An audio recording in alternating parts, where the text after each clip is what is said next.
Hello hi అండి, welcome to SPS vlogs YouTube channel అండి. ఎలా ఉన్నారండి అందరూ? చాలా రోజులైంది కదా మనం కలిసి.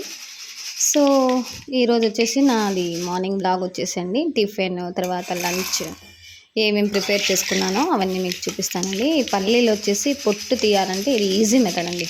మీరు కూడా చాలా బాగా ట్రై చేయండి, చాలా ఫాస్ట్గా అయిపోతుంది. సో మనకు టైం లేనప్పుడు ఈ విధంగా చేసేసుకోవచ్చు. పొట్టంతా తీసి నీట్గా ఇలా మనము జార్లో వేసేసుకోండి. తర్వాత టిఫిన్ కోసం వచ్చేసి నేను పొంగనాలు చేసేసానండి. పొంగనాలు చట్నీ కోసం అండి ఇది ప్రిపరేషన్. వేడిగా టీ కూడా చేసేసుకున్నాను, అల్లం టీ. అది కూడా రెడీ అయిపోయింది మార్నింగ్. ఓకే, ఆ తర్వాత వచ్చేసి నేను పప్పు కూడా గోంగూర పప్పు అండి.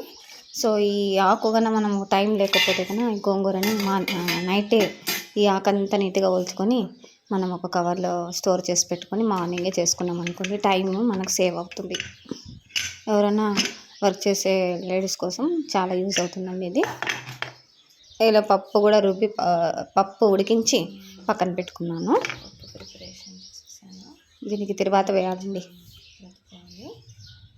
3 విజిల్స్ గోంగూర పప్పు. తర్వాత పల్లీలు వేసిన తర్వాత పొట్టు తీయించిన పల్లీలు, కొద్దిగా పచ్చిమిరపకాయలు, తర్వాత కొద్దిగా అల్లము, కల్లుప్పు, కొద్దిగా మనకి ఎన్ని వాటర్ కావాలని వేసుకొని మిక్స్ చేసుకున్నామండి.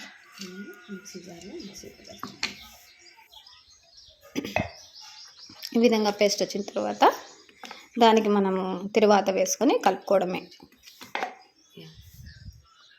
కొంతమంది పప్పుల చట్నీ వేసుకుంటారు, కొంతమంది పల్లీల చట్నీ కూడా వేసుకుంటారు.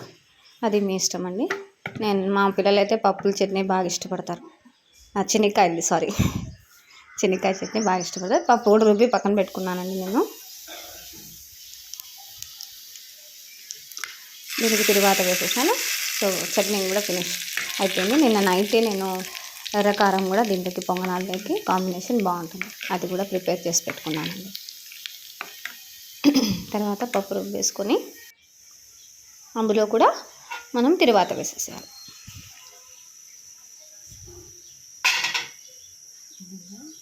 తెలుసు కదండి, తిరువాత మామూలే. ఎండుమిరపకాయ, ఆనియన్స్, తర్వాత ఆవాలు, జీలకర్ర, కరివేపాకు ఇవన్నీ వేసి పోపు పెట్టుకుని మనం కలిపేసుకోవడం. సో తర్వాత పొంగనాలకి ఇలా ఎర్రకారము చట్నీతో సర్వ్ చేసుకుంటే చాలా రుచిగా ఉంటుంది. థ్యాంక్స్ ఫర్ వాచింగ్ అండి. బాయ్.